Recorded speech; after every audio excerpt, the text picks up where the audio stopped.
મિત્રો, આ વિડીયોમાં આપણે બાકી રહેલા ચિરંજીવી વિશે જાણીએ. ચિરંજીવીમાં ચોથું સ્થાન હનુમાનજી.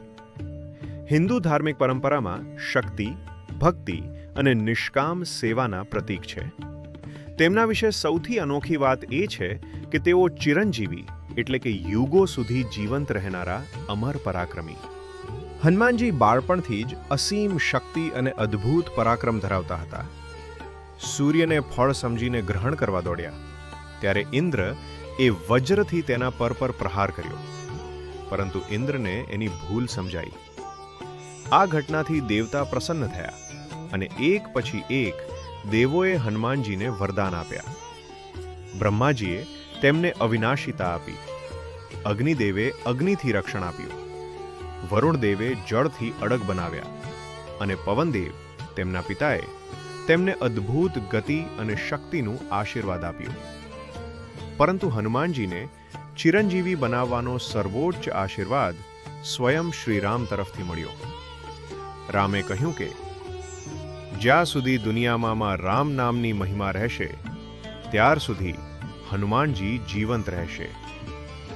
એટલે હનુમાનજી આજે પણ જગતમાં હાજર છે, ભક્તોની પ્રાર્થનામાં, તેમના અખંડ મંદિરોમાં અને રામ ભક્તિના દરેક સ્વરે. ચિરંજીવીમાં પાંચમા વિભીષણ. રામાયણમાં વિભીષણ એ એવો પાત્ર છે જેણે બતાવ્યું કે સત્ય અને ધર્મ માટે ઊભા રહેવું, ભલે તે પોતાના કુટુંબ સામે જ કેમ ન હોય, એ જ પરમ માર્ગ છે. વિભીષણ રાવણના ભાઈ હોવા છતાં અન્યોની જેમ અધર્મનું અનુસરણ ન કરી તેમણે રામના પક્ષમાં જોડાઈને ધર્મની વિજય યાત્રામાં મહત્વપૂર્ણ ભૂમિકા ભજવી. વિભીષણના જીવનની સૌથી વિશેષ વાત એ છે કે તેઓ અષ્ટ ચિરંજીવીમાં ગણાય છે, એટલે કે કલ્પો સુધી જીવંત રહેનારા. શ્રીરામે લંકા વિજય પછી વિભીષણને આશીર્વાદ આપ્યા કે લંકાના રાજા તરીકે તમે કલિયુગ સુધી જીવો અને પ્રજાનું કલ્યાણ કરો. આ વરદાનને કારણે વિભીષણ આજે પણ જીવંત છે અને દક્ષિણના પ્રદેશોમાં તેમને ધર્મના રક્ષક તરીકે માનવામાં આવે છે. સારો નિર્ણય ક્યારેક આપને એકલા રાખે, પરંતુ અંતે વિજય સત્યનો જ થાય છે. ચિરંજીવી તરીકે વિભીષણનું સ્થાન આપણને શીખવે છે કે જ્યાં સત્ય છે ત્યાં દેવ તત્વ આપોઆપ પ્રગટ થાય છે. તેમની કૃપા અને હાજરી કલિયુગમાં પણ ધર્મચેતનાને જાગૃત રાખે છે. મિત્રો, ચિરંજીવીમાં છઠ્ઠું નામ વેદવ્યાસ, જેમને વ્યાસજી તરીકે ઓળખવામાં આવે છે, માત્ર ઋષિ નથી, તેઓ ભારતની આધ્યાત્મિક પરંપરાના હૃદય છે. વેદોનું વિભાજન, મહાભારતનું લેખન, ભાગવત પુરાણની રચના, આ બધું તેમના અપરિમિત જ્ઞાન અને દિવ્ય શક્તિનું પ્રતીક છે.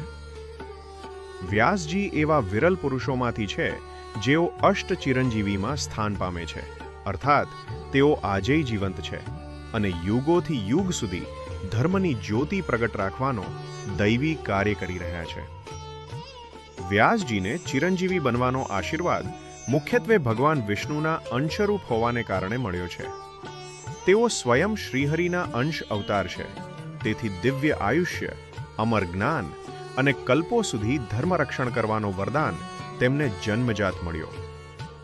પુરાણોમાં એવું પણ કહેવામાં આવે છે કે દેવતાઓએ મળીને વ્યાસજીને આશીર્વાદ આપ્યો કે જ્યાં સુધી વેદ, પુરાણ અને ધર્મશાસ્ત્રોની પરંપરા ટકી રહેશે ત્યારે સુધી તમે ધરા પર રહેશો. અર્થાત વેદવ્યાસજીનું અસ્તિત્વ સ્વયં જ્ઞાનની જ્યોતિને યુગોથી યુગો સુધી જીવંત રાખવા માટે છે.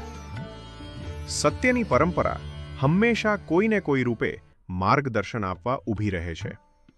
વ્યાસજી આજે પણ હિમાલય પ્રદેશમાં તપશ્ચર્યા કરી રહેલા તેજસ્વી ઋષિ તરીકે માનવામાં આવે છે અને તેમના આશીર્વાદથી ધર્મની જ્યોતિ આજ સુધી પ્રજ્વલિત છે. ચિરંજીવીમાં સાતમું સ્થાન કૃપાચાર્ય. તેમણે દેવતાઓના આશીર્વાદથી ચિરંજીવી બનવાનું વરદાન મળ્યું હતું. ખાસ કરીને ભગવાન શંકર તથા દ્રોણાચાર્યનો પુણ્ય પ્રભાવ અને તેમની પોતાની તપસ્યાના ફળે તેઓને કલ્પાંત સુધી જીવિત રહેવાના આશીર્વાદ પ્રાપ્ત થયા. પુરાણોમાં ઉલ્લેખ છે કે યમરાજના આદેશથી તેમને આ વિશેષ વરદાન મળ્યું, જેથી તેઓ યુગો સુધી ધર્મ અને શિક્ષણની પરંપરાને જીવંત રાખી શકે. તેમની વિશેષતા એ છે કે તેઓ અષ્ટ ચિરંજીવીમાં સ્થાન પામે છે, અર્થાત તેઓ આજે પણ જીવંત છે.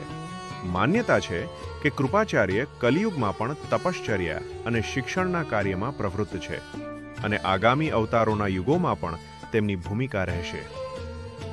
ચિરંજીવીમાં 8મું સ્થાન અશ્વત્થામા. અશ્વત્થામા મહાભારતનું સૌથી રહસ્યમય યોદ્ધા પાત્ર છે. તેમનો જન્મ સામાન્ય માનવીની જેમ ન હતો. તેઓ જન્મતા જ મસ્તક પર એક તેજસ્વી મણિ લઈને જન્મ્યા હતા. આ મણિ સૂર્ય જેવી ચમકતી અને વિશેષ શક્તિઓથી ભરેલી હતી. આ મણિ તેમને અજેયતા અને અપરાજય શક્તિ આપતી કોઈ પણ રોગ, વ્યાધિ અથવા શસ્ત્રનો તેઓ પર અસર ન થતી. તેઓ આસપાસના જીવોના વિચારો અને ઉર્જાનો અનુભવ કરી શકતા અને યુદ્ધમાં તેમને અદ્વિતીય રક્ષણ મળતું. કુરુક્ષેત્ર યુદ્ધના અંતે અશ્વત્થામાએ ક્રોધમાં આવીને પાંડવોના વંશનો નાશ કરવાનો પ્રયાસ કર્યો. આ અધર્મના કારણે શ્રીકૃષ્ણે તેને ભયંકર શ્રાપ આપ્યો. આથી અશ્વત્થામાનું ચિરંજીવીત્વ શાપિત અમરતાનું પ્રતીક બન્યું. મિત્રો, જો તમને આ વિડીયો ગમ્યો હોય તો લાઈક કરો અને ચેનલને સબસ્ક્રાઇબ કરો. ધન્યવાદ.